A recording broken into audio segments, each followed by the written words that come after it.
So in the Civil Code, Title 9, no, under Book 4 is your partnership. And obviously, we'll start with Chapter 1, which is all about general provisions.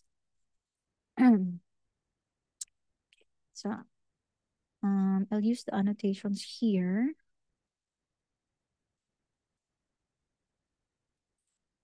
Okay. So let's start with Article 1767. It says here, by the contract of partnership, two or more persons bind themselves to contribute money, property, or industry to a common fund with the intention of dividing the profits among themselves. Two or more persons may also form a partnership for the exercise of a profession. So, like in your contract of sale, no, the first provision there defines what this specific contract is. So, since we are talking about partnership, Article 1767 talks about the definition of a contract of partnership. So in a contract of partnership, there must be two or more persons. So kailangan at least duha ka buok. Dili pwede isa lang tapos partnership. Because if ikaw lang isa, so tawag na din ha is sole proprietorship. So for a partnership, kailangan two or more persons. And these two or more persons bind themselves, no, gi-obligate nilang each other to contribute something. So unsa man ang ato ang pwede nga mga contributions. So there are three kinds of contribution. The first type of contribution is money. So you can contribute money. Kwarta. Okay? But if you do not have kwarta, like me, you can also contribute property. So if you do not have cash, or if you have cash, but you don't want to contribute cash, you can contribute another thing. You can contribute a property. But if you do not want to contribute money, you do not want to contribute a property, then you can contribute your industry. What do you mean by industry? Imong hard work, imong time and energy. Pwede na nimo i-contribute. Imong i-dedicate imong self din ha sa partnership. Industry ang imuhang i-contribute. Pwede? Yes, the answer is yes. Because contributions based on Article 1767 could be in a form of money or property or industry. Okay? So asa man ibutang ang kaning mga contributions? To a common fund. Okay? And the intention of these two or more persons nga magbuhat ng tag-partnership, kailangan ang ilang intention is to divide the profits among themselves. So from this statement alone, we can say that there is no such thing as a non-profit partnership, right? Because even the definition tells us na kailangan ang ilapan yung intention pagsugod palang daan is to divide the profits among themselves. Because if there is no profit to speak of, I mean, if there is profit but ang ilang purpose and ang profit is ilang ihatag for charitable purposes, dili nila i-divide among themselves, then that is a non-profit organization. It cannot be formed as a partnership.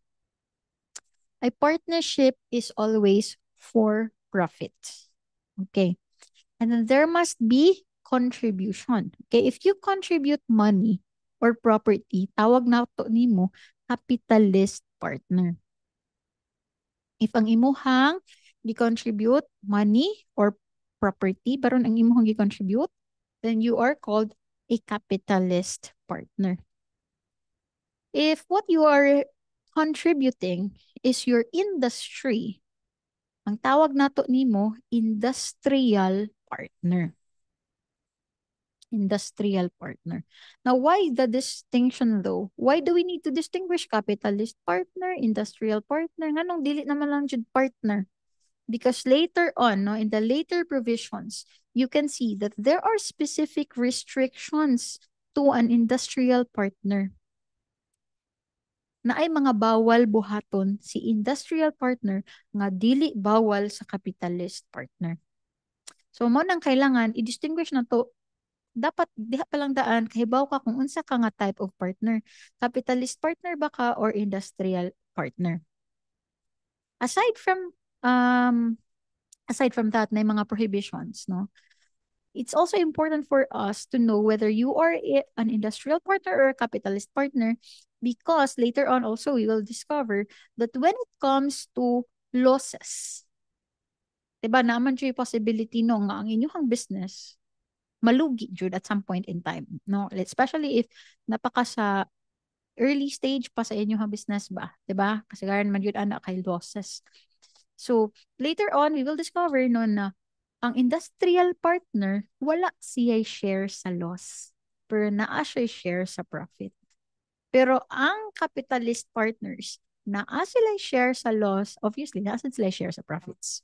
Okay, but an industrial partner wala siya share sa loss mo nang kailangan kay bawta kung unsa ka, capitalist partner ka or industrial partner ka. Okay? Two or more persons may also form a partnership for the exercise of a profession. So tawag na to ani nga klase nga partnership is a general professional partnership, GPP. GPP. Kakuan na naman tax, no? Na naman tax? Diba sa tax ninyo, naghisgot mo og GPP. Taxation of a general professional partnership. So, kanang general professional partnership, it is a partnership that is specifically formed for the exercise of a profession. So, from that, kailangan tanan partners pareha og profession. Dili pwede maghimo og exercise of a partnership for the exercise of a profession ang CPA o ang engineer. Dili pwede. Dapat all partners, if that certain partnership was formed for the exercise of a profession, all partners must belong to that same profession. And take note, in the exercise of a profession, bawal mo maghimo og korpo. Dili pwede corp, partnership ra pwede, or sole proprietorship. If ganahan ka mag-solo, you can do sole proprietorship. Right? Himo kang murag self-employed professional. But if ganahan kag daghan mo, partnership. Pero dili mo pwede korpo for the exercise of a profession. Okay? And you also know na no, the taxability of GPPs, diba? GPP, ato lang i-relate po sa inyong tax. A general professional partnership shall not be taxed, but the individual partners ang taxan. Correct? Okay. Next, Article 1760. Oh, by the way, before we move on to the next article, a contract of partnership is a contract, right? So, to simplify, contracts sa inyong na-learn sa inyong oblicon, kailangan na COC, right? Saan ang COC? Consents, objects, and consideration. Zooming in on objects. Kailangan ng object is a legal object, right? So meaning to say, I think obvious masad siguro, you cannot make a partnership for the sale, for example, the sale of illegal things. Kailangan ang purpose sa inyong partnership is also something that is legal, because it is a contract, and a contract should meet all the essential requisites of a contract, which is COC. Okay? And since it is a contract, again, it is perfected by mere meeting of the minds. It does not require, pag dire pa lang ta sa 1767 ha, it does not require a specific format. So meaning to say, you can enter into a contract of partnership orally. Pwede orally? Yes. Wala mo siya giingon din nga kailangan in writing.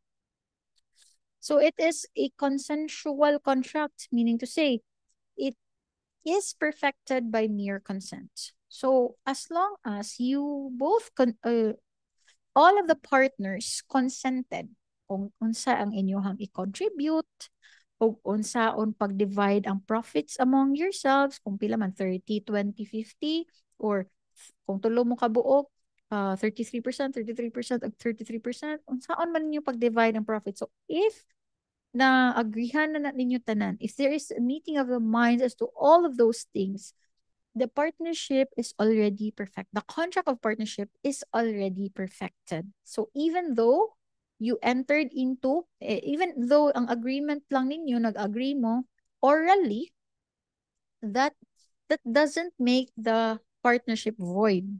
It's still valid. Because wala man tayo require din form sa inyong contract. So it can be made orally. It can also be made in writing, private writing, or it can also be made in a public instrument, depende ninyo. Okay?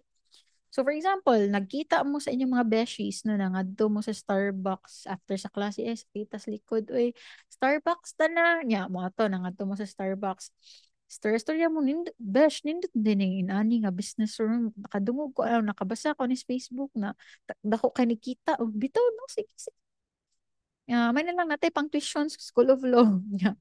Sabot mo. So, pila man imong i-contribute. Ako mo contribute na ko 50,000. Kanisa na ako 10. Okay ra? Sige. Nga, ang isa ka. Oy, wala mo ko inahot ron. Oy, pwede ako na lang himuunin yung nga manager kuno hay sa kuan sa tong business. Oh, sige. So industry. Nasabot na mo tanan, nagsabot na mo tanan mahitabo sa inyong partnership. So dito pa lang daan, well, naa mo sa Starbucks. The contract of partnership has already been perfected because there is already meeting of the minds as to all of the things concerning your partnership. So, dili kinahanglan in writing para mahimo siyang valid. Okay? So, the requirement of that the contract should be in writing is not a requirement for the validity of your contract of partnership because a contract of partnership is perfected by mere consent, mere meeting of the minds. Okay. Next, Article 1767. The partnership has a juridical personality that is separate and distinct from that of each of the partners, even in case of failure to comply with the requirements of Article 1772, first paragraph. Okay. So, ingon din once daw na perfected na inyong contract of partnership, ang kanang partnership will be treated as a separate person. So for example, naatay partner A o si partner B. Naghimo mo A and B partnership. Okay? So therefore, if naghimo mo A and B partnership, kaning si A and B partnership is to be treated as a separate person. Dili siya si A, dili sad siya si B, but siya si A and B. So in this case, tulo na day kabuok persons. Si partner A, si partner B, o si A and B partnership. Unsa may significance ani nga provision? If the partnership is to be treated as a separate person, then if someone wants to sue the partnership, it can sue the partnership. Dili niya dapat isu si A. Dili dapat niya kihaon si B. Kaya kung iyahang kakontrata is ang partnership, dapat si partnership iyang kihaon. Because si partnership has a separate personality. Separate from that personality of A or personality of B. Right? And at the same time, the partnership can be sued. The partnership can also sue in its own name. Kung naa siya ganahan kihaon, for example, ganahan niya kihaon si X, kaya na sila gi-enter nga contract, nga giilad siya ni X and all, blah, blah, blah. Si A and B, mukiha kang X. Dili si A ang mukiha, dili sad si B ang mukiha, but si A and B partnership ang mukiha. Because it can sue in using its own name. Because it has a juridical personality separate and distinct from that of each of the partners. Right? Another effect of this article, since A and B partnership has a separate juridical personality, then it can own properties sa iyaha jud nga pangan. Okay? So for example, mopalit si partnership og yuta. Sa titulo, ang ibutang A and B partnership. Dili si A, dili sad si B, but si A and B partnership. So it can own assets, it can also incur liabilities. like a person, you know? Pero it's just that juridical lang yung personality given by operation of law. Dili siya natural being, but juridical entity lang siya. In fact, a partnership will also be issued a separate TIN. If magpa-register mo og partnership no sa BIR, kaning si partnership tagaan sa siya lain nga tax identification number. Dili siya parehas og TIN ni A, dili siya parehas og TIN ni B. Naa jud siya lahi gyud nga TIN. So, mana siya ha. But sabad butang diri, even in the case of failure to comply with the requirements of Article 1772. In Article 1772, magod later on we will ato ni roll drawings. Ito sa 1772 para makita jud nato. First paragraph daw ko no of 1772. Kumano siya ang first paragraph. Every contract of partnership having a capital of 3,000 pesos or more, at least 3,000 kuno, either in money or property, shall appear in a public instrument which must be recorded in the Office of the Securities and Exchange Commission. So the first paragraph of Article 1772 tells us na it should be daw in a public instrument. But what if in katotong gihisgutan ng article naman siya despite daw kuno og failure to comply with this paragraph, the partnership will still be valid and it will still have its own personality. So bahala kuno wala ninyo na follow. Let's say ang inyong total capital in money or property nilapas og 3,000 or at least 3,000. Ang gingon man ko ni 1772, kailangan ko no ang inyuhang contract in a public instrument. Unsay pasabot sa public instrument? Dapat notarized siya. Okay? Unya notarized siya, nya i-register sad kuno siya sa SEC. Kung ang imuhang partnership capital at least 3,000. Okay. Pero if ever man gani dili ninyo ma-comply, void ba yung partnership? Answer is no. Okay, although it says here shall, mandatory kunuhay siya, di ba?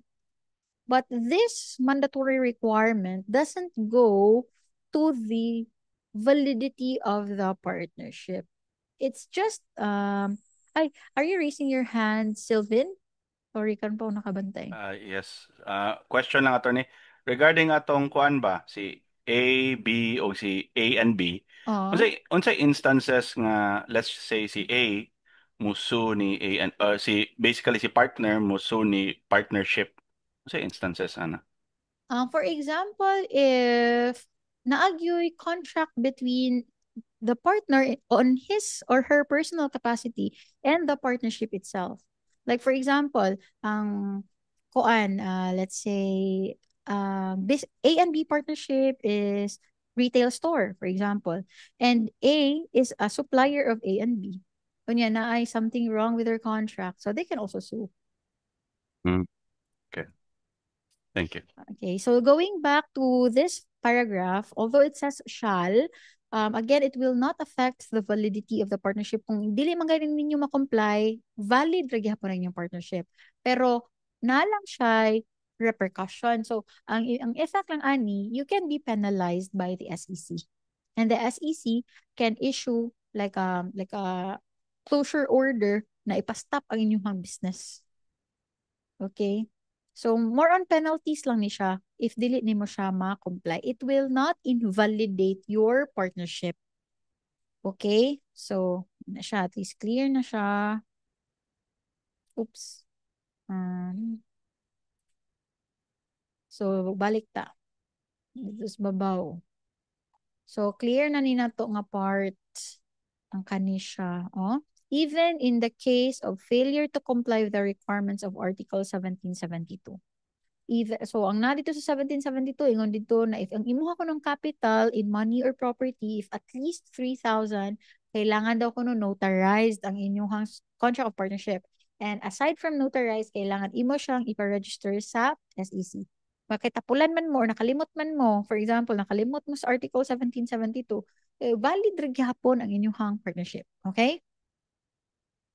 Article 1769. In determining whether a partnership exists, these rules shall apply. So if may question or doubt na na may partnership ani or wala. Oh, tabangan mo aning Article 1769 to determine kung naapay partnership or walay partnership. Okay. Except as provided by Article 1825, persons who are not partners as to each other are not partners as to third persons. So, man siya ang general rule. Ha? So, general rule, na nag-una ra ang exception. Mani ang exception. So, tanaw sa nato ang general rule. Persons who are not partners as to each other are not partners as to third persons. Kung si A o si B, wala sila nagsabot nga magpartner sila. Sa pananaw ni C, dili gyud partner si A and B. Dapat, di ba? So if si A and B, wa sila nagsabot nga partners sila, dapat si C or any other person, third person, dapat sa iyang pananaw dili gyud partner si A and B. Dili niya pwede i-treat as partners si A and B kung in the first place si A and B wala sila nagsabot nga partners sila. Right? So persons who are not partners as to each other are also not partners as to third persons. But there is an exception. Exception provided by Article 1825. Article 1825 talks about estoppel. Have you heard of estoppel? So, murabag, yung estoppel, murabag, na, sorry, you cannot anymore deny something nga imong gi-publicly claim. Okay. So, for example, sa tinud-anay yun, wala gyud partnership between A and B. Pero ilagi post sa social media na partners sila. Or ilang misrepresent ilang selves as partners. And because of that representation, nito o si C. Okay? Nito o si C. So, later on, when C sues them, for example, kung ba ilang purported kunuhay nga partnership ni enter into a transaction with C, and then C will now sue the purported partnership, they cannot later on claim nga, oy, oops, wala bitaw, joke ra, wala bitaw partnership kaming duha. So, dili na nila pwede i-deny. Di sila pwede mo invoke aning persons who are not partners to each other or not partners to third persons. Because they are already estopped. Right? Since they represented themselves as partners and to those who listened to their representations, believed in good faith, na tinuod to ilang gipang-ingon, nga partners sila. So, they cannot anymore deny later na dili kuno sila partnership. Wala kuno sila partnership, rather. But that concept of estoppel only applies to certain persons nga nituo in good faith. Okay, so if C believed in good faith nga A and B were partners because of their own representations, then A and B can be treated as partners with regard to C. But if na si D din si A and B wala nila misrepresent ilang selves as partners kay D, it will still remain nga dapat si D din niya i-treat as partners si A and B. Right? Kaya wala man siya labot sa katong ilang mga gipang misrepresents. Kuno kay. Okay, so that's the exception under Article 1825, which talks about estoppel. Okay, that's the first rule in determining. If they are not partners as to themselves, then no one else can treat them as partners, except estoppel. Okay? Next, co-ownership or co-possession does not of itself establish a partnership. Whether such co-owners or co-possessors do or do not share any profits made by the use of the property. So, by the mere facts daw kuno nga nay co-ownership or nay co-possession, dili automatically nga naay partnership. Kaya nga naman, ang sa partnership manggod, specific manggod, di ba nga, kailangan mo contribute sila. Kunya, ang ilang i-contribute, i-pool in the same fund. And kung unsa man gani ang profits, ilang ipang-divide among themselves. But when we speak of co-ownership or co-possession, dili man sa all the time nga ang co-ownership is intended by the co-owners. Because there are some instances that you become co-owners by, let's say, succession. Okay? For example, na ay usa ka dako nga luti kuno kay si Lula. Nya pagkawala ni Lula na transfer sa kanang mga anak ni Lola. So, isa ka dako nga property ni Lola, pero daghan kay magtunga, di ba? At wala pa man sila nagsabot-sabot sa ilang pagkatunga-tunga. Asaan ni iyaha, asaan niyang bahay and all. So, pagkamatay ni Lola, they, all heirs or all legal heirs will become co-owners of that property. Correct? So, there will be an automatic co-ownership. And if ever that land has, let's say, fruit-bearing trees, kunya na mga ani, no, na mga fruits nga mabaligya from that land, nga tungaan sa mga heirs because they're all co-owners. So, dili gihapon partnership ang tawag na to ana. Ay bahalag co-owners sila. Bahalag naa sila share sa profits of that co-owned property. Pero wala man yun nila gi-intend nga mag-establish sila partnership. In that example, wala man gani sila'y contribution. Correct? So, wala sila'y contribution. Nga naman. Ila haraman tong kuha. I mean, ila haraman tong na-inherit gikan sa ilahang parents. Right? So, there was no contribution. So, there was no contribution, but there was co-ownership.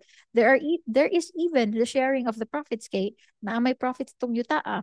Pero again, that is not automatically considered as a partnership. So mere co-ownership or mere co-possession does not of itself establish a partnership. Bahalag na apay share of profits nga nahitabo. Next, the sharing of gross returns does not of itself establish a partnership, whether or not the persons sharing them have a joint or common right of interest in any property from which the returns are derived. So, ang hint lang jud na to, hindi lang nato libugon atong self. Gross returns ang iyahang gi-share. Dili net profits. Unsa ganito intention sa partnership? Intend to divide the profits among themselves. Correct? Unsa nang profit? After expenses. So, di ba, wala revenues, kung sa accounting pa, revenues minus expenses is equal to profits. When we speak of revenues, those are before the deduction of expenses. Ingon diri, number 3, the sharing of gross returns does not of itself establish a partnership. Because again, what was shared is the gross amount, dili ang net amount. So, kana palang daan, kay bawa na ta, dili na siya partnership. Lahi na ilang sabot. Kung sa mga ilang sabot, diba? But dili na siya partnership. Okay? Next. Ako lang scroll down na siya. Kanin sa number 4. The receipt by a person of a share. O, kanin this one, profit daw jud kuno. Naka-receive kuno kag share of the profit. Dili siya returns, gross returns ha, but profit na jud.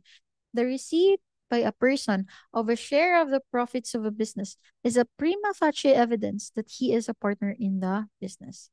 So there is now a presumption here. General rule, if you receive a profit from a business, you are assumed to be a partner. Correct? Kaya nga naman, di ba, ang intention sa partnership, contract of partnership, is to divide the profits among themselves. So that means if you receive a share of the profits from a business, that means you can be a partner. Right? You are assumed to be a partner. That's the general rule. But the exceptions are the following. So, kaning A to E are our exceptions. Meaning to say, XPN na siya. Lisod kayo magsuwat bagamit ang mouse. Anyway, kaya ko yung anong pen and all.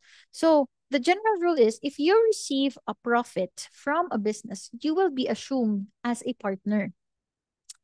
However, even in these scenarios, even if you receive a share in the profits, you will not be treated as a partner. Why? Okay, let's look at these one by one. Let's look at these items one by one. So no such no such inference shall be drawn if such profits were received in payment of the following, as a debt by installment or otherwise. So, yes, naka-receive kuno ka og share sa profit. Pero kato kunong kwartaha nga imong na-receive, bayad daw kuno to sa isa ka utang. Bahala pa nag-utanga, installment ba na or dili? Installments or otherwise. Bahalag installment or lump sum payment, 'di ba? Whether it's in installment payment or a lump sum payment. As long as it was made in payment of a debt, you will not be treated as a partner. Kung bahalag nakadawat kuno ka og profit from a business, dili mo apply ang kaninga presumption because clear man nga ang katong imong nadawat bayad day kuntos utang. So, you will not be treated as a partner. Example, para clear siya sa ato ang mind. Let's say A and B are partners and they established A and B partnership. Okay? Now, ang ilang sharing 50-50 kuno hay. Any profits of this partnership 50-50 si A o B. Now si A naa siya utang ni X. Okay? Na siya utang ni X. Karon gipaningil siya ni X. Oy, bayarin ako sa imong utang. Oy, dugay naman kayo ni. Oy, maluoy tong kanako. Yan, ingon si A nga. Wala bito ko'y kwarta ron. Pero magbahin-bahin nami sa amo ang profit sa partnership. Kuhaan na lang to ako ang bahin. Okay? So, ang share ni A sa partnership napunta kang X. So, in this scenario, X receives a share of the profit of the business, correct? Yes or no? Sabot? Nakadawat siya og share sa profits. Mo-apply ba ang ato ang presumption nga partner siya? I-treat ba nato si X as partner? Answer No. is no. Correct. So, no. Because ang katong manggod, bahalag nakadawat siya og share sa profit. Katong manggod pagkadawatan niya, bayad to siya sa utang. So, dili siya partner. Nganong importante man makahibaw ka kung isa ka person partner ba or dili. Because a partner has obligations. Right? Kato akong gishow ganina sa akong PowerPoint presentation, chapter 1, chapter 2, chapter 3, chapter 4. Unsay na ikaingon sa chapter 2? Obligations of a partner. So if partner ka, liable ka, I mean, you are bound to observe all those provisions sa law, obligations of a partner. So burdensome siya sa imong part if makonsider ka as a partner, daghan kag obligasyon. If si X, imo siyang ingnon nga, oy, partner ka X, partner na ka X, kay nakadawat man ka og share sa profit. Ala, unnecessarily burdened daw si X. Correct?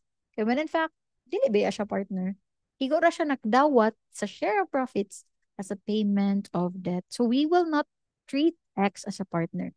And since he is not a partner, he is not obligated to follow and comply the provisions sa law on partnership katong sa chapter 2 ng obligations of a partner. Okay? Nagets na to? So, nagets na to ang importance nganong kinahanglan man makahibaw ta kung isa ka person, partner ba siya or dili. Muna siya ang reason. Okay? Or, for example, naka-receive daw kuno ka og share sa profits, pero katto siya nga bayad, wage of an employee na siya. Or rent to a landlord. Okay, let's just change the scenario a little bit. Okay. So, we still have X here. But this time, let's say, si X, siya ang tag-iya sa building nga girentahan sa A and B partnership. Okay, siya ang tag-iya sa building. Now, nanukot siya na, oy, bayarin ako ninyo sa inyong renta. Kaya pila naman ka months, wala na may bayad. So, niingon si A and B na, uy, magbahinay naman mi aning amo ang profits. Karon, tagaan lang ka na mag-share sa profit. Mao na to'y bayad sa amo ang rent. Okay? So, si X here is a landlord. receiving a share of the profits of the partnership, but that was for payment of rent. So is X a partner? Just because he received a share of the profits? Answer is no. Because it was clear that that payment that X received, although it is a share of the profits, it was made in payment for rents. Correct? Or other scenario, kung si X empleyado ni A and B partnership. Unya gitagaan siya og share sa profit as form of a wage. Sweldo niya gikuha gikan sa net profit. Or gitagaan baron siya og bonus, unya ang iyahang bonus nagbase sa kung unsay net profit sa business. Tagaan siya 10% nga bonus or pila ka porsyento nga bonus kay commission kunuhay niya. So that one is a payment of a wage. So we will not treat X as a partner. Because it was clear nga nung nakadawat siya ana nga share of the profit. It was in payment for a wage.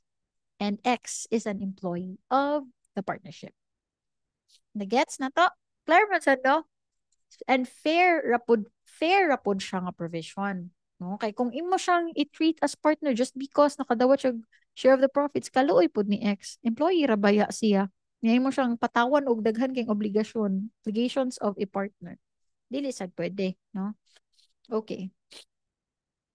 Okay. Or if such payment was received in payment as an annuity to a widow or representative of a deceased partner. Okay, like for example, A and B are partners and they formed A and B partnership. Later on, B died. Okay, say B died. And there was a provision in their partnership contract that whenever a partner dies, the widow of such deceased partner will receive like an allowance or an annuity. Ano ba? So, if X is the widow of B, deceased partner B, and X receives an annuity coming from the profits of the business, then X will still not be treated as a partner. Okay? Or a payment to a representative of a deceased partner. Let's say, for example, B is a single lang siya, wala siya spouse. So when B died, naara siya either administrator or executor. So ang kanang administrator kung wala siya will, no executor if naa siya will. So X is an administrator or executor of the estate of B, and as an administrator, he acts as a representative of the deceased partner. So he receives the annuity coming from the partnership. So X still is not considered as a partner. Or if such payment was for an interest on a loan, though the amount of payment vary with the profits of the business. So same concept actually with letter A, no? It's just that for A, this is a payment of a principal amount of the loan. This one is an interest of the loan. So parehas lang si A of B in that the person who received the share of the profits is the debtor. The creditor, okay? The lender or the creditor. He receives, in letter A, he receives a payment of the principal amount. In letter D, he receives the interest amount of the loan. Or as a consideration for the sale of a goodwill of a business or other property by installments or otherwise. Okay, so if na ako na'y gibaligya nga goodwill or gibaligya nga other property, and then si A and B ang nipalit, nipalit siya ni X, so ang payment was through the share of the profits, then X will still not be treated as a partner because the payments given to X is the price for the sale. No, it will not make X a partner of A and B partnership. Okay. So far clear ba? Mo agree ba mo nga kato nga mga instances dili gyud dapat himuon si X nga partner. 'Di ba? Klaro. Yes, attorney. Okay, thank you. So Article 1770. A partnership must have a lawful object or purpose and must be established for the common benefit or interest of the partners. So, i-chop na to siya into two parts. Okay, first, a partnership must have a lawful object or purpose. Like what I've mentioned a while ago, katong COC, right? Since a partnership is a contract, it must comply with the essential requisites of a contract based sa inyong oblicon, COC, consent, object, consideration.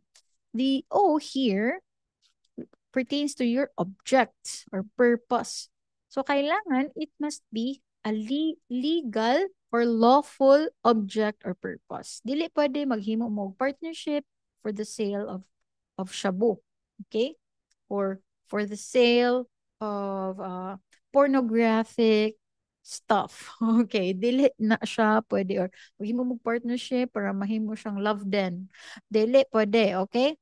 So kailangan ng purpose or object of your partnership must be something lawful, allowed by the law, no, not against the law. I think that's clear, no? Obvious man sad siya kaayo. And then it must be established for the common benefit or interest of the partners. So dapat pagsugod pa lang sa inyong partnership, ang inyong sabot is tanan benefits nga makuha ninyo from that partnership, kamong tanan ang mag-share. Dili mo pwede mo exclude og usa. Okay? Dili pwede mo ingon nga, for example, A and B partnership pero tanan profit padung kang A. Wala lang ko'y share. Ningon si B, okay raman sad. Kana, okay raman sad nako. Bahalag ni contribute ko dinhi sa atong A and B partnership, okay ra na ako nga tanan profit padung nimo. So di na siya pwede, okay? Because a partnership must be established for the common benefit or interest of the partners. Dili pwedeng na i-exclude. Okay? Na i-exclude nga partner. Now, what happens if your object or purpose is unlawful? So, mo ni siya ang sa second paragraph. When an unlawful kung unlawful ang inyong partnership, when an unlawful partnership is dissolved by a judicial decree, okay? So, meaning, gipa-invalidate ang inyong partnership, gikiyaan jud mo through a court case ba, ipa-dissolve ang inyong partnership. So, all the profits shall be confiscated in favor of the state, without prejudice to the provisions of the Penal Code governing the confiscation of the instruments and effects of a crime. So, manaman mo og study sa revised Penal Code, right? So, I'm sure nakita ninyo dito na tanan mga unlawful objects or tanan mga butang nga gigamit for the furtherance of a crime will also be confiscated and destroyed, right? And all the profits na accrue sa inyong unlawful partnership i-confiscate in favor of the government. Okay, let's just clear all of these. Article 1771. A partnership may be constituted in any form. Muna akong gingon ganiha. Since a contract of partnership is a consensual lang siya, meaning perfected by mere consent. So it can be entered into in any form. It can be orally entered into, it can be entered into through a private instrument, or it can also be entered into in a public instrument. So walay magbuot nimo, okay? May be constituted in any form. That's a general rule. But there is an exception. So general rule, allowed ra ang oral partnership. Verbal nga partnership allowed. But there's an exception. So the exception is where immovable property or real rights are contributed thereto. So, di ba, a contribution can be in the form of money, property, or industry, right?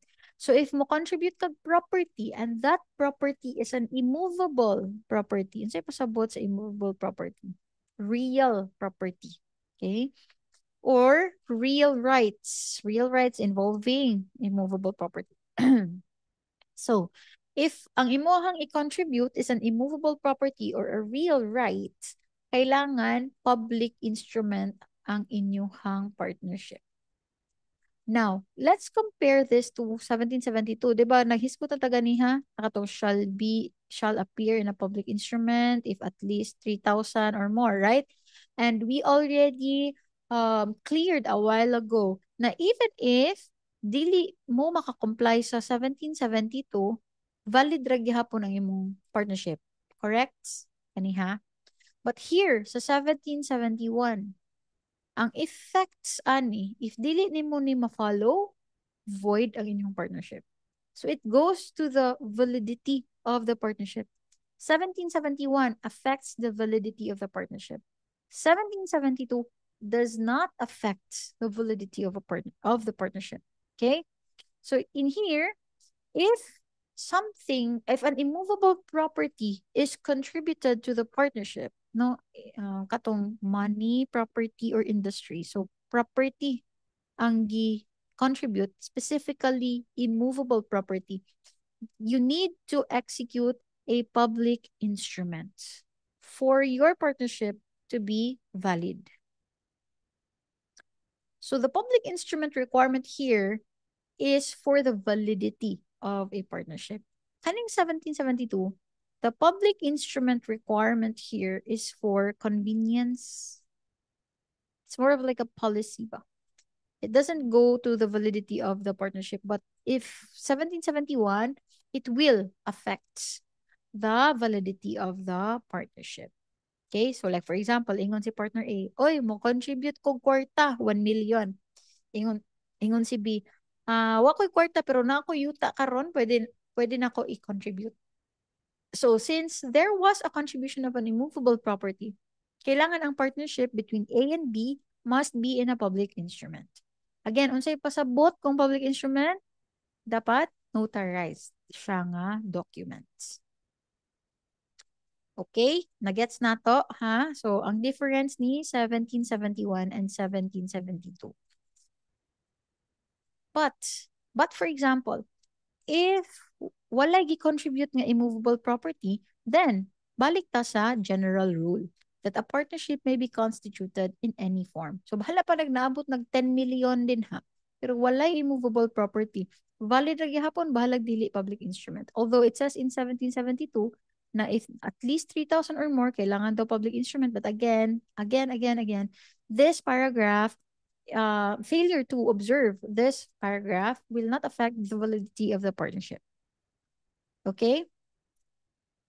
So, and since, okay, manataan ng 1772, first paragraph. Failure to comply with the requirements of the preceding paragraph shall not affect the liability of the partnership and the members thereof to third persons. So this means that, again, this solidifies what we've mentioned a while ago na if dili daw nimo ma-comply ning first paragraph nga tong registration sa SEC na public instrument, dili pa jud siya maka-affects sa liability of the partnership and the members to third persons. In short, valid yun ang imuhang partnership. Article 1773. A contract of partnership is void whenever a movable property is contributed thereto if an inventory of said property is not made, signed by the parties, and attached to the public instrument. So this is in continuation of Article 1771. So let's relate 1771 to 1773. So what happens in 1771 gani here sa exception? Nag-contribute daw kuno mo og immovable property. So unsa nang immovable property?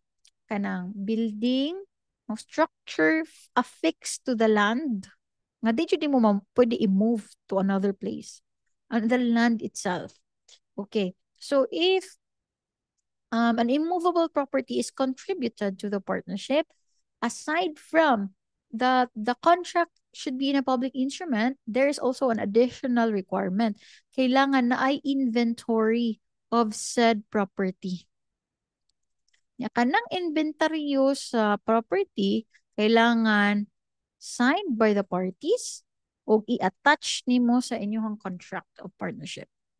Kung sa pasabot sa inventory of property, lista Inventory gani ilista. Gilista niya kung unsa man ni nga mga immovable properties ang gi-contribute. So, ilista nimo dito, no? Unsay TCT number, unsay transfer certificate of title number, title number sa kana nga property. Unsa ang tax declaration number ana nga property. Pila ka square meters na siya nga property. Okay? Kinsa man ang registered owner ana nga property. So tanan nga essential or very important nga details ana nga immovable property kailangan ilista na ninyo. Mo na ang gitawag nga inventory. Okay? And then permahan sa mga partners o staple na mo din ha sa inyong contract of partnership attached to your contract of partnership which was executed in a public instrument. Okay? So, for example, naka-comply mo sa 1771. Kay naa may immovable property inyong gi-public instrument. Check. Check na si Article 1771. But nakalimot man mo ning 1773. Wa mo naka-attach sa inventory. Or if naka-attach mo sa inventory, walay pirma ninyo. Or naamang gani inventory, nasa pirma, kalimot mo attach. Nakalimot mo attach sa public instruments. So on sa effect, the contract of partnership is void. So medyo hassle siya if na-involve nga immovable property. Daghan og additional nga mga compliance requirements para mahimong valid ang imuhang partnership. Okay? Okay. So clear? Any questions so far? Clarification lang, attorney. The Yes. inventory, attorney, need not be notarized man, attorney, no? Ang katong contract ang ang kailangan ino. Yes, but ang mahitabuan ni sa tinuod nga life, no?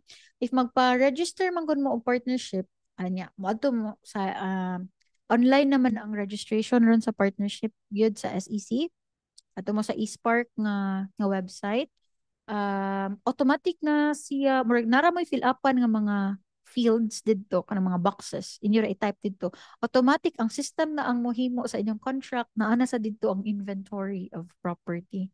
So mausara na siya jud tanan, nig-print nimo mausara na siya tanan unya ma-appeal na siya sa katong pay, di ba, sa last page man na ang notaryuhan sa abogado katong na mga pirma ninyo niya notaryuhan siya, but na-appeal na siya sa mga pages didto sa inyong contracts. But essentially, ang contract yun ang i-notarize. Just ang attachment lang ni siya sa contracts. Mura kumbaga annex ba? Annex siya sa contracts. Okay. Okay, Article 1774. Any immovable property or an interest therein may be acquired in the partnership name. So, kana lang sa putlo na to din ha.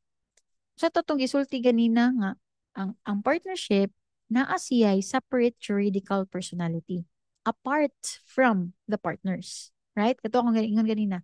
Partners A o partners B, naghimo og A and B partnership. So, mahog nga tulo na kabuk nga persons. The first person is si partner A, the second person is si partner B, and the third person is the partnership, A and B partnership. So, since the partnership is to be treated as a separate person, then it can enter into contracts using its own name. It can also own assets under its own name. It can also incur liabilities under its own name. So, related lang siya, ani, no? Kaning 1774, related lang siya atong gihisgot. So, si partnership mismo, partnership name, katong A and B partnership, pwede ka magpalit og yuta or building using your own name, using the partnership name. Because the partnership is a separate person and can enter into contracts, right?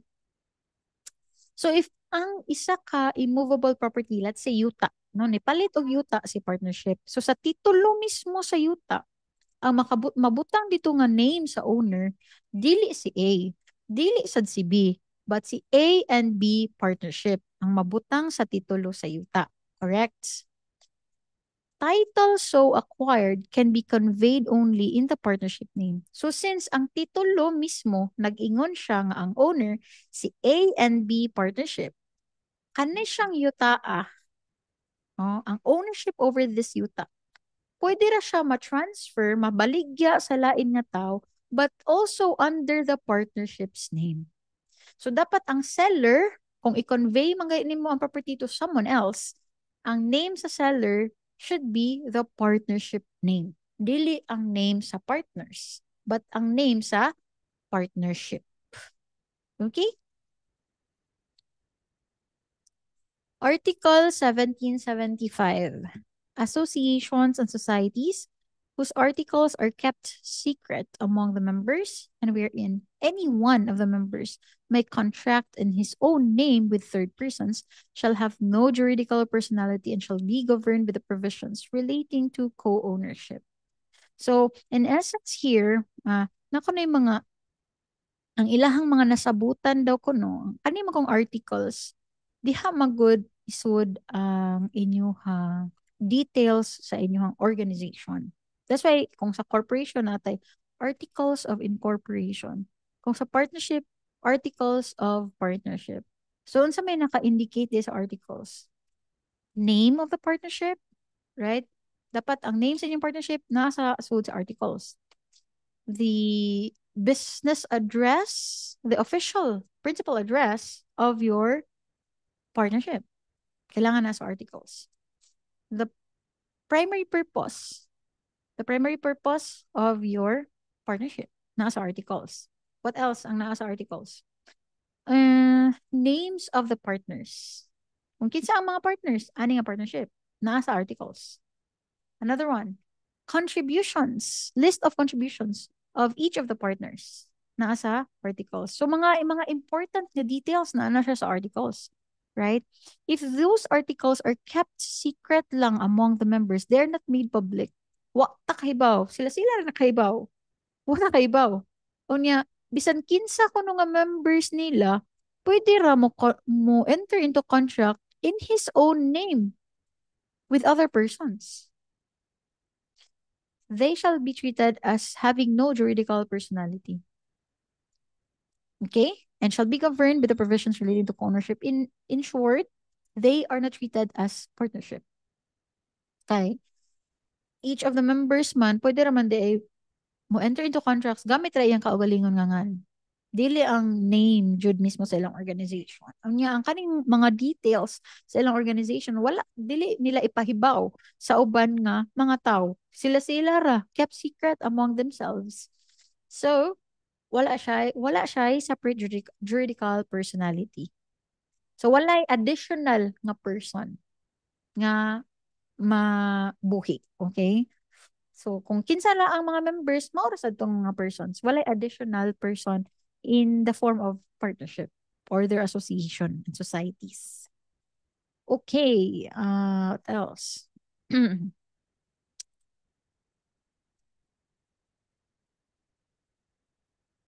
Article 1776. Sakit naman ako sa tunlan. Ay, wait lang ha. Okay. Kaya pa? Ilan naka-article sa tunlan? Kaya pa. Kaya pa. Okay. As to its objects, a partnership is either universal or particular. Okay, so classification is just a partnership ha. As to objects, could be universal or particular. As to the liabilities of partners, a partnership may be general or limited. Okay. So in this article, it simply tells us unsa kaha ang mga classifications of partnership. So as to object, we have a universal partnership and we also have a particular partnership. As to liability, we have a general partnership and we have a limited partnership. Now, kaning limited partnership, so special yun siya. Ano man? Naaga ni siya separate nga chapter. Kaya mo sa chapters nga ako ang gimension ganina, Chapter 1, mao ni siya. Chapter 2, obligations. Chapter 3, dissolution and winding up. Chapter 4, limited partnership. Special kay no kay naagid siya kaugalingon nga chapter. So, limited partnership is thoroughly discussed in chapter 4. So that means all else here nga mga provisions nga atong hisgutan, it's on the assumption nga general partnership ni siya tanan. Kanina din subsequent mga provisions unless otherwise stated, okay? Okay. So, kaning universal or particular partnership nani siya din sa subsequent articles. Okay. Wait lang ha. Can we have a 3-minute break? Mainom lang siya kong tubig. Okay? Balik lang ta. Manginom sa tagtubig ka.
Okay, let's continue. Okay.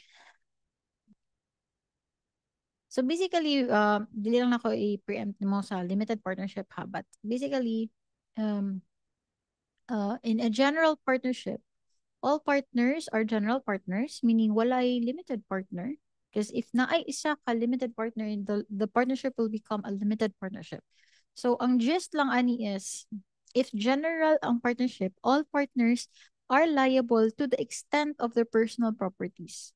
Meaning, if kuwang ang assets sa partnership, if kuwang ang assets to satisfy the creditors of the partnership, then the creditors can run after the personal assets of each of the partners. So pwede madagan makuha sa creditors sa partnership ang personal assets ni partners, general partners. But a limited partnership if you are a limited partner, the partnership creditors cannot run after your personal assets. Ang imong liability is up to the extent of your contribution sa partnership. So, kuan na. Okay? Mao na siya ang general and limited partnership. As to its object, a partnership is either universal or particular. Now, although wala gi-mention din hino kay sa law, maura man gud iyang gihisgot nga kinds of partnership. Pero natay gitawag na de facto and de jure partnership.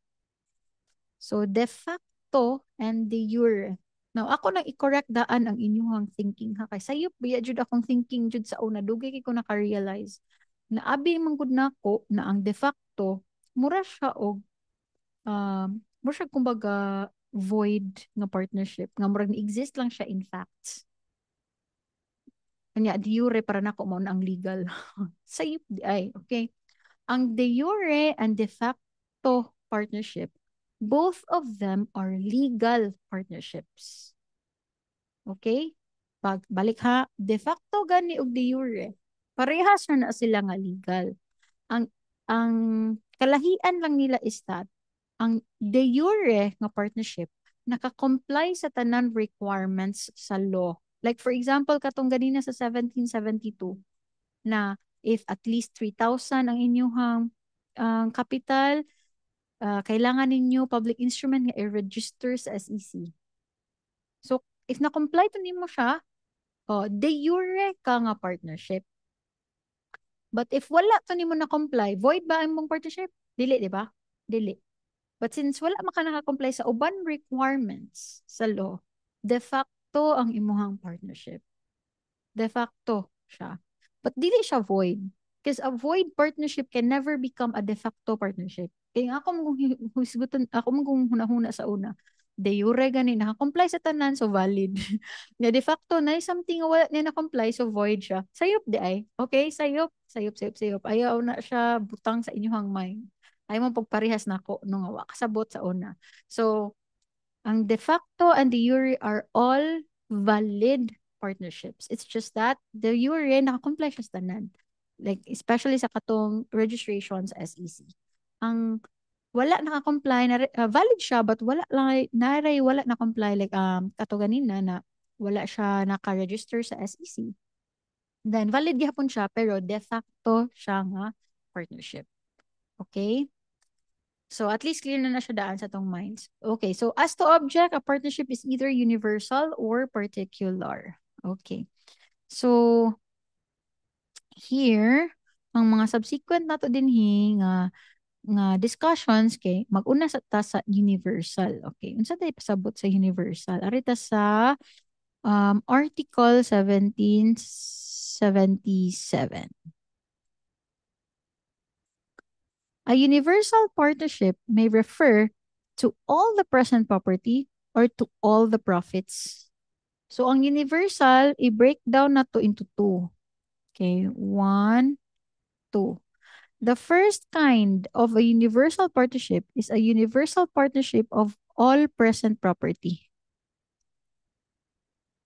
All present property. Mo ni si number 1. And pwede sad siya universal partnership of all profits. Mo ni ikaduha nga klase. So duha ka klase nga universal partnership. First one is universal partnership of all present property. The second one is universal partnership of all profits. Okay? So, tanaw na to, unsa man ni siya si universal partnership of all present property. Mo na siya si Article 1778. Nindot kayo, no? Ma-appreciate ba ninyo ang chronological order sa mga articles? Nindot kayo ba, pag naghimo kag story na magkadugay ba, makompleto ang picture. Yan ba? no? Ta lang. Mo appreciate sa din ako kaayo ang inani. Anyways, a partnership of all present property is that in which the partners contribute all the property which actually belongs to them to a common fund with the intention of dividing the same among themselves as well as the profits which they may acquire therewith. Okay. Okay, so actually pwede na nato dili ni basahon ang kaning to a common fund na extra na nato kay bao na magunta kay partnership baya ni, di ba? To a common fund with the intention of dividing the same among themselves. Ayaw na na i-mind. Kay para din na mo labad atong ulo. So unsa din ang partnership of a universal partnership of all present property. So from the term itself no, all present property. So tanan nga properties nga naa nimo karon paghisgot ninyo nga mag-enter mo into a contract of partnership. Tanan nga property nga imuhang gi-own, imo i-contribute sa partnership. Wa ka ibilin para sa imong kaugalingon. Tanan imong ihatag sa partnership. Okay? So, i-contribute nimo siya sa partnership. Tanan nga naa nimo existing ha present property nimo. Imong ihatag sa partnership. Among tanan nagsabot nila sa ikaw si A o B. Ingon si A, tanan akong properties akong i-contribute sa partnership. Ingon sa si B, tanan akong properties ako pong ihatag sa partnership. So ang ilahang gi-enter into ang ilang klase nga partnership is a universal partnership of all present property. Okay, gihatag na nila tanan. Gihatag naman ako tanan unsa pa may kuwang, no? So napay kuwang. Ang kuwang ana is as well as all the profits which they may acquire therewith. So, first no, nahitabo, imong gihatag tanan. Tanan-tanan nga naa nimo. Pag human nimo hatag sa tanan-tanan, kung unsa man gani profit ang makuha ana nga mga properties, i-appeal sad o contribute din ha sa inyong partnership. So, all the properties that you presently own plus all the profits that can be reaped from all those properties. Gets? So tanan nga properties nimo karon imong i-contribute sa partnership. Ug tanan profits nga makuha gikan ato nga mga properties i-contribute sad sa partnership. Okay? So that's a universal partnership of all present property. Ihatag nimo tanan nga naa nimo. Nya kung unsa man mahitabuan ang property ha, no? Maka-acquire siya mga profits. Maka-accumulate siya profits kani nga mga properties nga ato ang gi-contribute. Tanan pod nga profit i-contribute po na siya din sa partnership. Mag-ihatag nimo tanan jud tanan para sa partnership. Okay?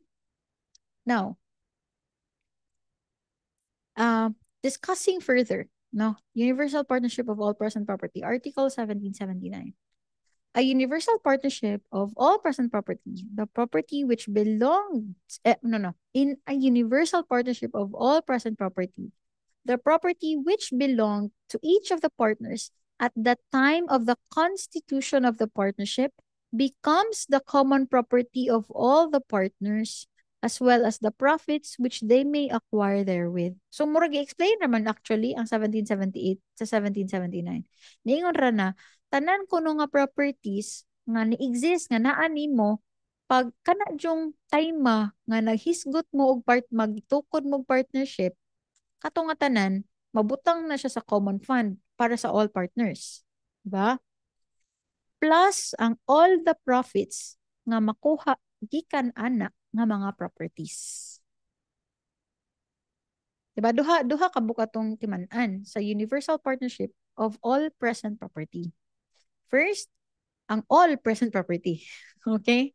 Ikaduha, ang profits gikan ana nga mga properties. Okay. A stipulation for the common enjoyment of any other profits may also be made, but the property which the partners may acquire subsequently by inheritance, legacy, or donation cannot be included in such stipulation except the fruits thereof. Okay. So, unsa to ang general rule kung universal partnership of all present property katura atong gihisgutan kanina. Tanan nga naa mo karon, right? Tanan nga naa nimo karon plus ang profits gikan ana nga mga properties. Correct. So kana rang duha. Pero pwede sad kuno mo mag-add og stipulation. Mag-add pag yun mo og additional nga i-appeal sa inyong partnership. So, isulti daw din hina a stipulation for the common enjoyments of any other profits may also be made. Okay. Possible, any other profits ha? Possible ba nga after nimo mahatag tanan-tanan nga do, no, gihatag na nimo tanan nimo nga property. Tapos ang tanan profits gikan ato nga property, correct? Possible ba na in the future maka profit na sa maka income ka nga dili gikan ato nga property? Let's say ni trabaho ka, nakakuha ka og sweldo. Correct? Kato siyang sweldo nga imo nakuha. Kuhaon ba sa partnership or dili? Appeal ba sa imo i-contribute sa partnership? Dili. Dili. Kay kato siya nga profit, dili man siya gikan sa imuhang present property. Correct? So lahi naman sad siya nga source. Di siya appeal. Pero pwede ba nga magsabot mo nga appeal sa to? Answer kay yes. Yes. So mo ni siya, a stipulation for the common enjoyment of any other profits may also be made. Na pwede nimo iingon nga tanan jud nga mga profits dili lang gikan ra atong nga properties. Tanan jud nga profits nga imong makuha. Imo sad i-appeal didto. Pwede mo magsabot ana. Okay? But dili ninyo pwede i-appeal ang kani nga mga properties na inyong ma-acquire in the future. Inheritance, legacy, or donation. Dili pwede i-appeal, ipa-appeal nga, oy, sabot sa taha na in the future, if makadawat gani ka o inheritance, legacy, relating to inheritance naman gihapon na, di ba? Inheritance, legacy, or donation. Sabuto na to nga, i-appeal sa dimo o contribute sa partnership, dili siya pwede. So, unsa mo common ano nila nga mga properties? Properties received gratuitously. Right? So, tanan properties na imong ma-receive gratuitously in the future. Dili ninyo pwede sabutan nga i-appeal sa inyong partnership. Pero, pwede ang fruits ani nga mga properties. But these properties themselves, dili pwede ninyo i-appeal sa inyong sabot sa universal partnership of all present property. Okay, from the term itself, gani, present property. Why labot future property nga gratuitous title? But pwede ang fruits of these properties. So if these properties are income generating, you can stipulate that any income coming from these properties will also be included in your universal partnership. Grabihan no? Gihatag na ganit nimo tanan, kuhaon pa jud ang susunod nimong makuha. Okay, but that is only kanin siyang sasakan nga paragraph by way of stipulation na ni siya, ha? Depende ra ninyo kung inyo bang i-appeal. Kaya ang giingon sa balaod, ang present property ra ug ang profits gikan ato ng mga properties. Okay? Nagets na nato no, grabe ha sad aning universal partnership oy. Kung ganahan ka wa kay kawala sa kaning imuhang isa ka partner, universal partnership of all present property na lang inyo sabuton. Okay? Okay. Next. So that is for universal partnership of all present property. But we still have another universal partnership, right? Universal partnership of all profits. Of all profits. Take note, walay word nga present, ha? So meaning, kung kaning klase nga universal partnership inyong i-enter into, tanan jud nga profits nga imong madawat currently and in the future. Okay. So Article 1780. A universal partnership of profits comprises all that the partners may acquire by their industry or work during the existence of the partnership. So take note lang na in this kind of a universal partnership, all kuno ha, tanan jud daw kuno nimong income gikan sa imong kahago during the existence of the partnership goes to the partnership. So naamoy partnership ron. Nagtukod mo og A and B partnership. But aside from that partnership, nagtrabaho sad ka sa mong employer. Napugailan trabaho aside sa katong A and B nga partnership ninyo. So tanan mong sweldo gikan sa imuhang employer padong kailangan imong i-contribute ngadto sa inyong universal partnership.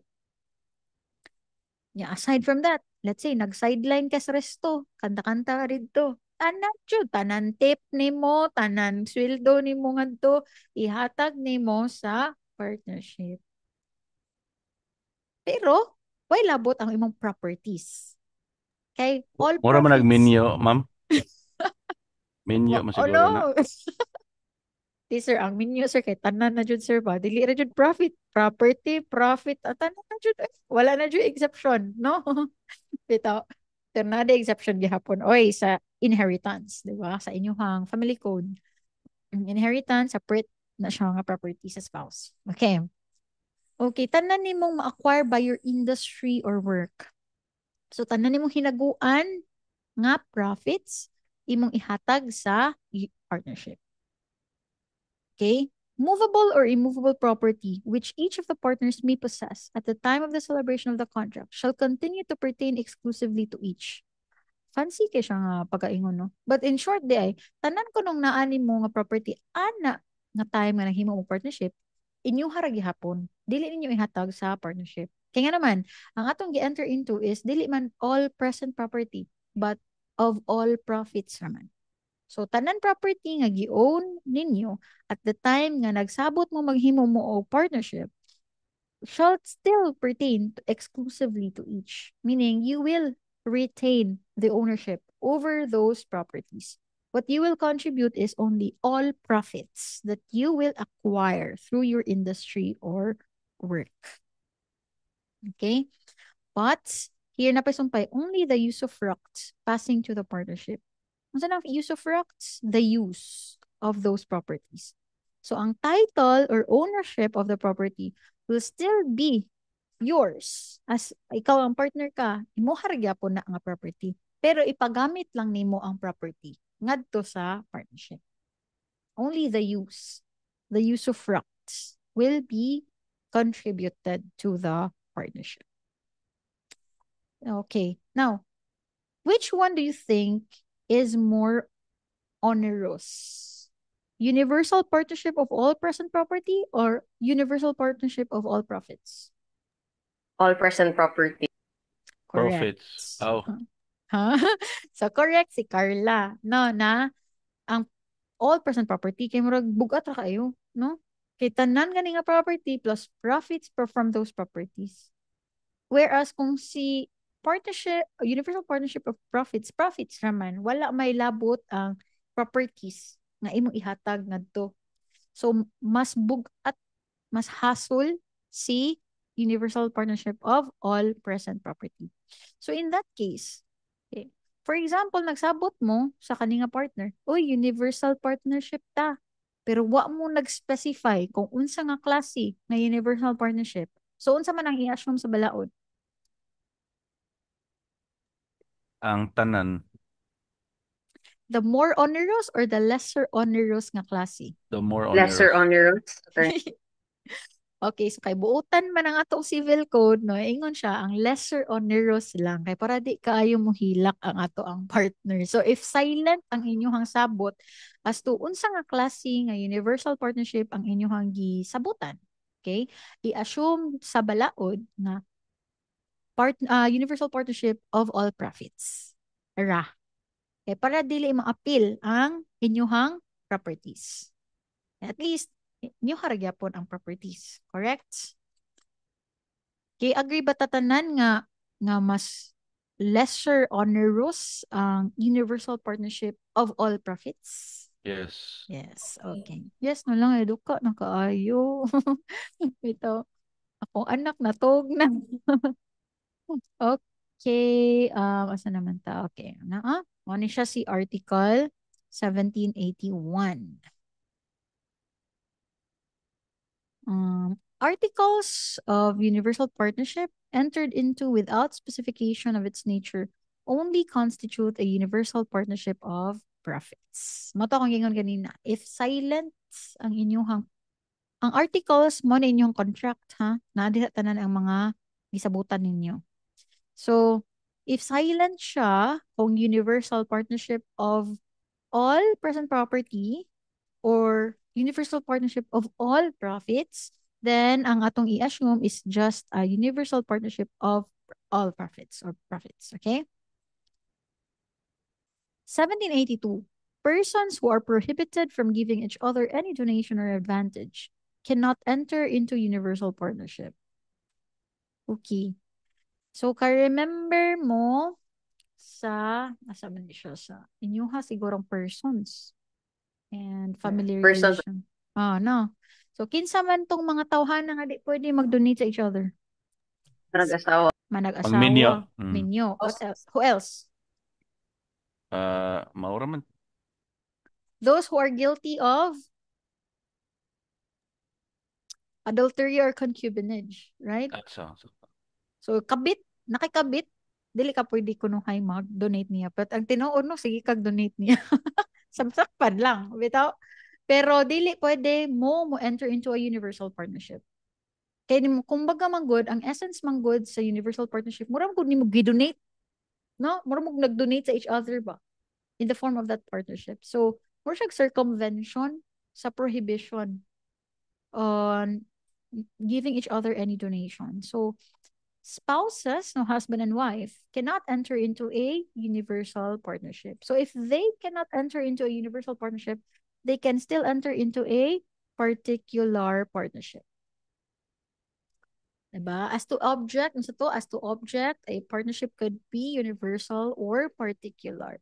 So, mo na siya, naikog pa siya sa particular partnership ng usara ka provision. Ang universal partnership, daghan man kay intricacies. So, but ang particular partnership, usara ka sentence, no? A particular partnership has for its object determinate things, their use or fruits, or a specific undertaking, or the exercise of a profession or vocation. So, meaning to say, a particular partnership is anything, i-specify lang dyan mo kung para unsa siya. O unsa ra imong i-contribute, para unsa ra siya. Mo na ang particular partnership. So, husband and wife can enter into a particular partnership. Okay? Kaya di man nimo ihatag tanan, specify ra man nimo nga ang akong i-contribute 10,000 ra, imong i-contribute 50,000 ra ug ang imong yuta usa ka yuta. Okay? Ang iyang i-contribute ang iyang car lang, mora. Unya ang purpose sa to ang partnership inani ra. Okay. So ninyo ra jong gi-specify, wala ninyo gilahat. That is a particular partnership. All right, so we are done with chapter 1. Di Good na sa siguro job. takutob sa chapter 1. Okay, para kita mo crossover sa chapter 2, which is pinakabugat for me, chapter 2. Idaghan kay ni siya obligations of the partners. No? At lang tanaw, no? So we have here, obligations of the partners among themselves. Okay, then apod tay, scroll down. Property rights of a partner. Na din sa chapter 2 lagi hapon. Obligations of the partners with regard to third persons. Takhan kaayo. Before chapter 3. Okay. So, do you have any questions so far? Mo ba si Carla di akong under di ka na ako sa 505 or 59. Dugayan ano? Yes, attorney. Bati pa siguro ko ato nga tayo. Bati pa ko mo teach ato nga tayo. Anyway. Or law student po sa ato, attorney. Dugayan nandiyan ako law student. Oy, bitaw. Tiguang na ko. Anyways, so do you have any questions so far relating to chapter 1? Clear ba siya sa inyong mind? And also, by the way, okay ra ba ninyo in aning approach? Like, Yes, attorney. Yes, attorney. Yes, attorney. Yes. Gimingaw ko sa feeling nga makulbaan, attorney. Ay, hala, sige, Yes, mapakulba attorney. sa taon pag next meeting. No? My students sa 5:30 ba nangunta na sila na unsa ako ang grading system. Wala pa ko naka-decide actually sa ako ang grading system kay naman academic freedom. So each teacher can have his or her own grading system. So ako sa hunahuna no unsay best for you. But rest assured nga in my 11 years, I started teaching in 2014. So 11 years na jud kapin. Kay June man ko nag-start 2014. So kapin na. In my 11 years of teaching, I haven't, and based on my recollection, I haven't failed a single student. So, ang ako lang, kay di makuganahan nga, ako'y makapugong gani sa inyong progress to the next level.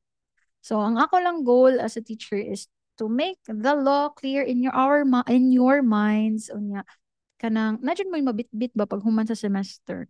So, nga dili ko ganahan nga mohagbong ninyo kay para maka-move on gid mo sa next nga chapter sa inyong life, no? So if ever magani di mo magtarong sa klase, inyo hana nga burden to carry sa next ninyo nga stage kay maglisod man mo inig bar exam, di mo maglisod mo catch up, mas nindot magud nang while magtuon mo para sa bar makahinto mo nga lagi discuss man ni sa una no niya. If ever na ko na siya, murag hazy na siya sa inyong mind, at least easier na sad siya for you to understand. Inig-review ninyo na, oo, maumday ni siya, no? Kaysa first, kuan pa dyan ninyo nga, encounter na, kuan ka ng, karon ba kung kabasaan ni, no? Dili man sad nindot inana. So, ayaw lang sa makaguol anang mga grado-grado. Basta, ang inyo halang jong dapat hunahunaon karon kay unsaon ninyo para masulit ni ninyo nga semester kay gibayran ni ninyo no nya gisudlan ni ninyo amay namugos ninyo nga nung ni-enter mo ani, so paningkamutan na lang jud nato nga to the best we can, no? Actually dili pud ko particular anang attendance kay kasabot sad ko sa feeling na ay mo ilain responsibilities niya, what if lang jud na apikihan mo aning adlaw wa mo ka-attend sa klase, basta be responsible students lang sad nga kanang kamo na sad mismo ang magplano sa inyong schedule kung unsaon ninyo pag-catch up ang na-miss nga mga discussions, ba? Okay? Di ko manghinambog ha, pero isulti ra ko ni ninyo na during law school, nag-work jud ko full time. Wala jud ko ni stop og work. Nag-work jud ko full time. Yan na ko love life ato nga samok. So dagdag sa kuan sa hunahon, no? Unya, I still made it sa, consistent dean's lister ko sa law school. I graduated cum laude and batch valedictorian sa USJR School of Law. So, it's possible. And if you will ask my classmates, known jud kay kong absent. Okay? Naman jud usahay nga, di jud mada. Diba? Pero mo na siya, kung di mada, kanang adlaw, ano nga mo attend ka, at least paningkam mo to catch up. Manang di kay kung magsigig check og attendance kay what if di ay kaya din mo, di ba? So dili ta mo i-judge based sa inyong attendance. Okay? But i-judge ta mo based on your enthusiasm to learn na kung naa mo sa klase, mo participate jud mo. Unya makitaan sa jud nako ang inyong progress. So for example sa first few exams kay di pa kaayo nindot dako ang inyong scores pero naagi progress ba sa hangtod mahumanta sa semester. Unya makaingon jud ko nga inig human sa semester naa jud mo baon para sa next na semester. Okay? Ana lang sa okay. Thank So you, attorney. So mag-end lang ta 6 minutes early than our kuan kay. Pero at least nahuman naman na to ang chapter 1. So mag-wait lang sad sa further instructions no from the School of Law if ready na ta dito sa ato ang classroom, or if dili pa man gani, if online class pa man lang gani inig next Saturday, we will use the same link ra gihapon para di na ta malipong kung unsa na po asa na namo yung bago nga link, so kato ra gihapon nga link, okay? Okay, attorney. Sige, thank you so much everyone and enjoy the rest of the night. If napamoylaag Thank or you, bonding with Thank you, family. attorney. attorney. Bye-bye. Thank you, Bye-bye. attorney. Thank you, attorney. Thank you, attorney.